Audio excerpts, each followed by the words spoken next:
Hello everyone, good morning সবাইকে। জানো তো, আমার এই ফোনের কভারটা আমার ভীষণ পছন্দের। দুদিন আগে মার্কেটে গেছিলাম, ওখান থেকেই কিন্তু আমি এটা নিয়েছিলাম। এখন প্রায় সকাল 9টা বেজে গেছে, তো আমি ওকে চা করে দেব। তো সেই মতো রান্নাঘরে চলে এসেছি। আর অনেকটাই লেট হয়ে গেছে, তো সঙ্গে খাবারও বানাবো একদম দুপুরকার মতো।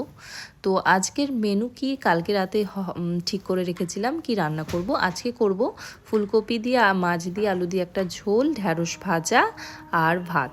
দুজন মানুষের জন্য এইটুকু রান্নায় যথেষ্ট। কারণ কি বলো তো, বেশি রান্না করলে না অনেক নষ্ট হয়, আর জিনিসপত্র নষ্ট করাও তো উচিত না, তাই না বলো।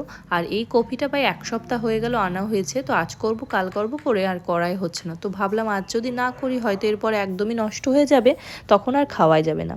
আর শীতকালে জানো তো এত রকমের শাকসবজি হয় যে কি আর বলবো, মন ভরে যায় পুরো। শাকসবজি খেতে ভীষণ ভালো লাগে আমার। তো মনে হয়